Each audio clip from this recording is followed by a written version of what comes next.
High guys, welcome to my new vlog. आज मी सांगणार आहे तुम्हाला संघर्षाची स्टोरी पार्ट नंबर 20. आज आपण 20वा पार्ट स्टार्ट करतोय आणि याच्यानंतर मी एकही पार्ट म्हणजे संघर्षाच्या स्टोरीचे नाही टाकणार आहे. बस झाले, 20च बस झाले. याच्यामध्ये मला इतका सगळा सपोर्ट केला आपल्या सगळ्या यूट्यूब फॅमिलीने. इतकं मला भरभरून प्रेम केलं, इतक्या सगळ्या गोष्टी. आता त्यांना माझं एकदम सुखी आयुष्य बघायचंय, की मी कधीपासून सुखी झाले, कधीपासून माझं आयुष्य चांगलं झालं. तर ह्या सगळ्या किंवा जे कालच्या पार्टपर्यंत मी तुम्हाला सांगितलं, की मी माझ्या मिस्टरांवरती मी कंप्लेंट केलेली. लास्टला आमच्या दोघांचे भांडण झाले. ते खूप खतरनाक भांडण झाले होते, लास्टचे वाले होते ते. तर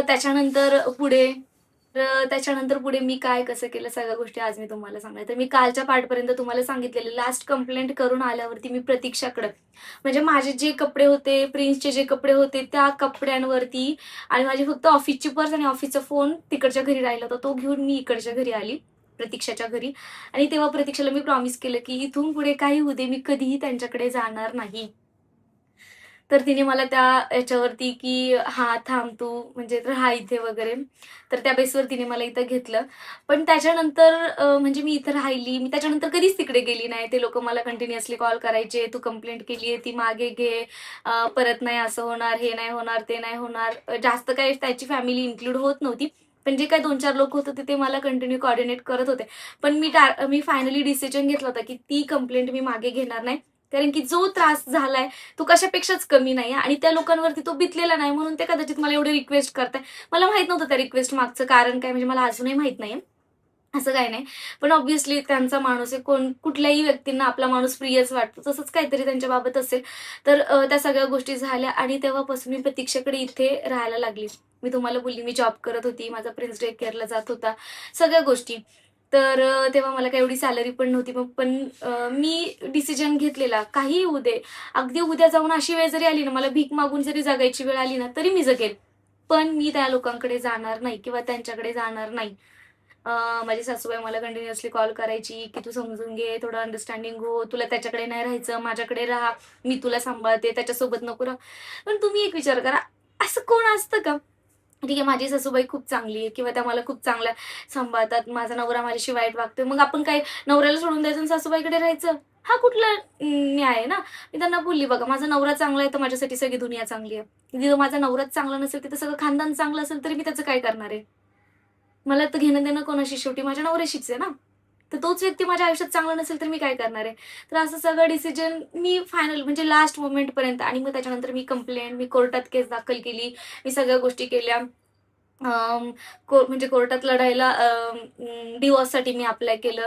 तर ह्या व्यक्तीने मला तेव्हा धडधडीत सांगितलं, "मी तुला डिव्होर्स देणार नाही. एक तर बाळ मला दे, तर मी तुला डिव्होर्स देतो." मग बरोबर आहे ना, मी बाळ कसं देणार आहे? जर मी बाळाला देणार नाही, तर मी कुठेतरी कॉम्प्रोमाईज करेल. मी परत त्या व्यक्तीकडे राहायला जाईल. असं त्या व्यक्तीला वाटलं. 1-1.5 वर्ष म्हणजे मी अप्लाय केलं होतं 2023 साली एप्रिल महिन्यामध्ये.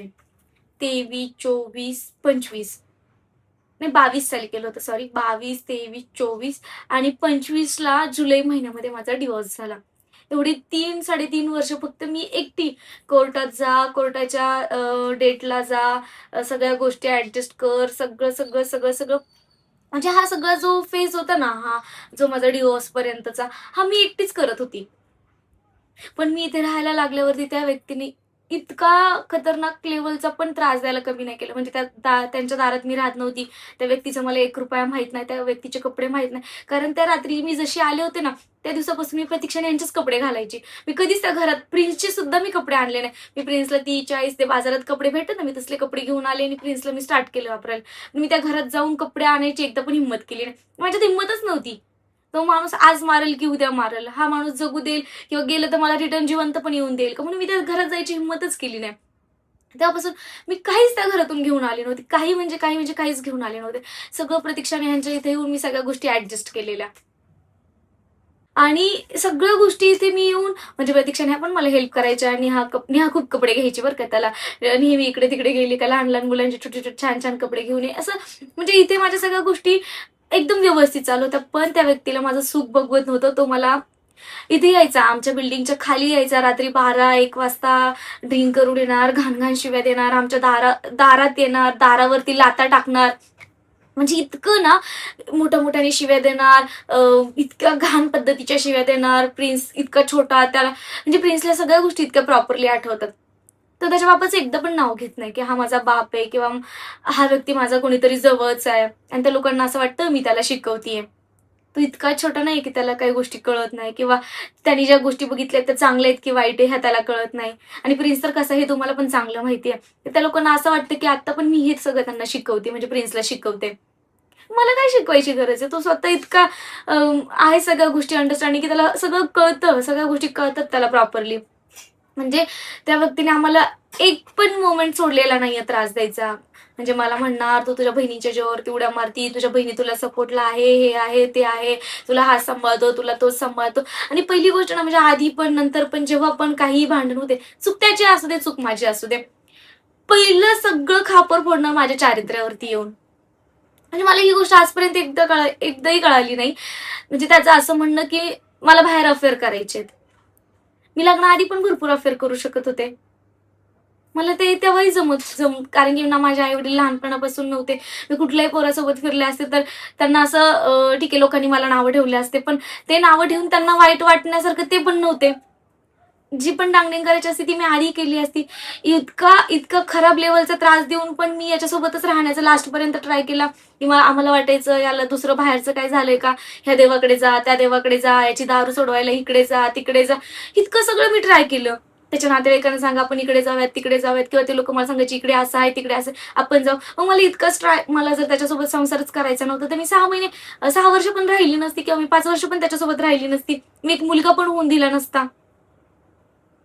किंवा मी त्याचा तो मुलगा होऊन दिला तरी मी तो इतका जबाबदारीने किंवा माझी रिस्पॉन्सिबिलिटी ठेवून मी माझा तो सांभाळतीये. किंवा आज पण माझ्याकडे ती गोष्ट नाहीये, की मी त्याच्याकडे तो मुलगा देऊन टाकू किंवा मी त्याच्याकडे काय प्रॉपर्टी मागते. मुलासाठी इव्हन मी माझ्यासाठीच नाही, मी माझं तर सगळं सोडून दिलं.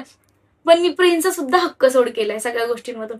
मला माहित नाही त्यांना त्याच्या गोष्टीची किती जाण आहे, किती जाण नाहीये. मला माहिती नाही ह्या गोष्टी. किंवा मला बाहेरून पण अशा लय गोष्टी कळालेल्या आहेत त्यांच्या, की त्या इंटरनली काय प्लॅन करतात, कसे करतात. सगळ्या गोष्टी माझ्यापर्यंत येऊन पोहोचतात. पण मला त्या लोकांशी काही घेणं-देणंच नाही. त्यांचा मला चाराना पण नको. असल्या असं म्हणजे ना चांगल्या शब्दात बोलते मला तर वाईट शब्द येतात तोंडामध्ये. पण सांगते इतकं तळतळाट होतं ना मला त्या गोष्टींचा. अशा घाणींचा आपल्याला ₹1 पण नको. माझ्यावरती वेळ आली तर मी भीक मागून खाईन. मी भीक मागून माझं पोट भरवेल. पण असल्या लोकांचं आपल्याला काहीच नको. काही म्हणजे काहीच नको.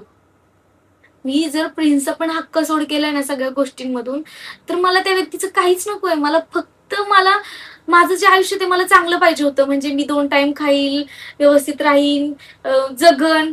जितकं काय आयुष्य आहे आपल्याला तितकं जगन, इतकंच मला पाहिजे होतं. मी सगळ्या गोष्टी सोडून दिल्यात त्या व्यक्तीच्या. आता तुम्ही मला सगळे लोक असे कमेंट करतात, की "दे सोडून, तो पास्ट होता." पास्ट इतका खतरनाक होता. तुमच्यासोबत तुम्हाला जर म्हणजे एक तुम्ही नॉर्मली विचार करा, एखादा व्यक्ती जर एखाद्या दिवसभरात आपल्याला वाईट शब्द बोलून गेला ना, तरी आपण 4 दिवस त्या गोष्टीचा विचार करतो. तर मी सगळ्या गोष्टी भोगल्यात. मला किती फील होत असेल या सगळ्या गोष्टी आणि आज मला रडायचं नाहीये. मी त्या व्यक्तीला सोडून मी त्या व्यक्तीला सोडलं. त्याने आम्हाला रात्री बेरात्री येऊन इथं सगळ्या प्रकारे त्रास दिला. पण आमचे रूम मालक इतके चांगले होते ना, त्यांनी कधीच म्हणजे त्यांना माहीत होतं मे बी माझी गोष्ट माहीत झाली असेल किंवा त्यांनी एकदा आले, एवढे वेळा भांडणं जाऊन त्या फक्त एकदा आले वरती रात्री 12-1 वाजता, की "काय चाललंय? अजिबात इथं धिंगाणा घालायचा नाही, इथून निघून जा." आणि रूम मालक आले म्हणून माझा नवरा इथून डायरेक्टली निघून गेला इथून. त्याच्यानंतर तो कधीच म्हणजे आला पण इकडं रस्त्याला उभं राहणार, सोसायटीच्या म्हणजे बिल्डिंगच्या खाली येऊन उभं राहणार, किंवा काय-काय अशा हिडनली त्रास दिले किंवा मला कॉल करून त्रास द्यायचं, घाण-घाण बोलायचं, घाण-घाण मेसेज करायचे, असं टाईपमध्ये करायचं.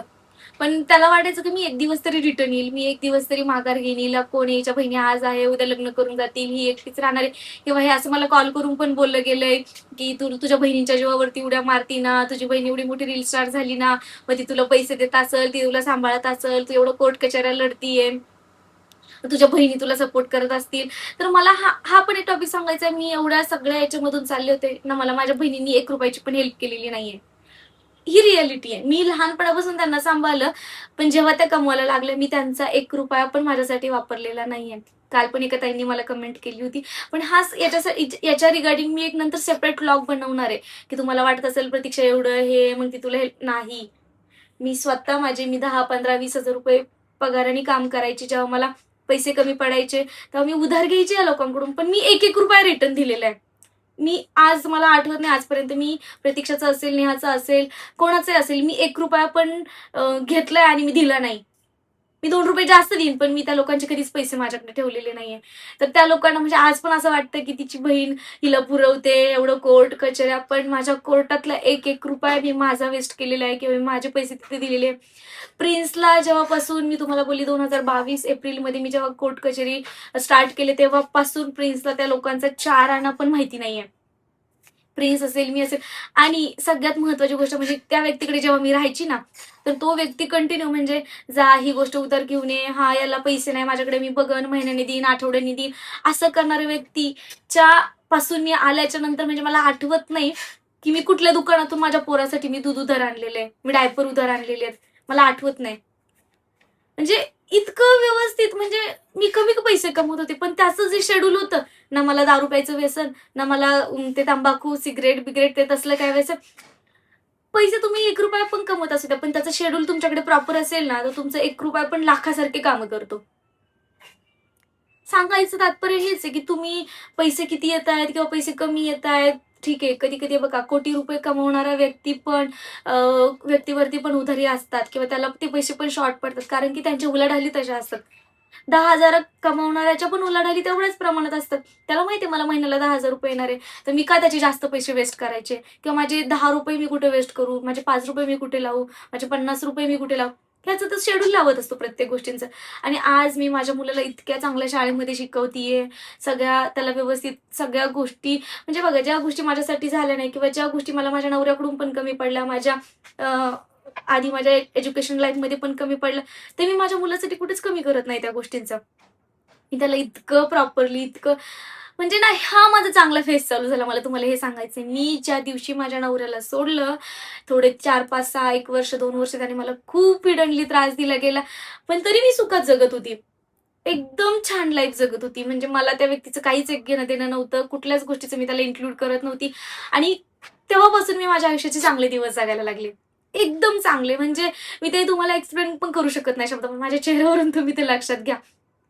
म्हणजे मला असं वाटतं की मी आता जगातला सगळ्यात सुखी प्राणी आहे. मला कोणाचं घेणं-देणं नाही. मला फक्त काही जे आहे ना, तर माझा प्रिन्स, प्रिन्स, प्रिन्स. मला काय करायचंय प्रिन्ससाठी करायचंय. मला काय जमवायचंय प्रिन्ससाठी जमवायचंय. मला काही नवीन शॉपिंग करायची प्रिन्ससाठी करायची, माझ्यासाठी करायची. मी एक वेळ माझ्यासाठी 4 गोष्टी कमी घेते, पण माझ्या पोरासाठी कधीच मी काही कमी करत नाही. आणि तुम्हाला पण माहितीच आहे, कुणाल आहे, प्रतीक्षा आहे, नेहा आहे, हिडनली छोटे-छोटे, मोठ्या-मोठ्या, त्याला कुठं कपडे घे, त्याला शूज घे, त्याला खायला प्यायला, हे लोकं पण हेल्प करत असतात. बाकी त्याचं एज्युकेशन असेल, त्याचं डे केअर असेल, त्याचे क्लासेस असेल, त्याचा दवाखाना, हे ते, ह्या सगळ्या मोठ्या-मोठ्या ज्या मेजर गोष्टी, ह्या सगळ्या तर आई म्हणून मलाच करणं आहे. पण बाप म्हणून त्या बापाने त्याचं एक पण कर्तव्य कधीच आजपर्यंत कंप्लीट केलेलं नाहीये. आणि हे लोक मला नंतर आणि या लोकांशी मी प्रिन्सला बोलून द्यायला पाहिजे का? तुम्ही सांगा यार मला. मी जर चुकीचं करते की बरोबर करते, कदाचित ना आपली पाठ आपल्याला दिसत नाही, त्याच्यामुळे त्याच्यावर काळे डाग आहे का, पिवळे डाग आहे का, निळे डाग आहे, हे मला नाही दिसणार, पण माझ्या मागच्या सगळ्या लोकांना दिसणार. सेम असंच काहीतरी माझ्यासोबत पण होत असेल.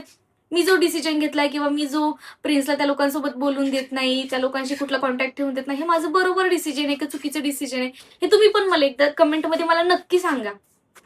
कारण की मी घेणारा प्रत्येक डिसिजन हा बरोबरच असेल असं पण माझ्यासोबत नाहीये. तर आपण आज आपली एवढी 50,000 मेंबर्सची आपली YouTube फॅमिली, तुम्हाला काय वाटतं या डिसिजनबद्दल, हे मला नक्की कमेंटमध्ये तुम्ही सांगा. ठीक आहे.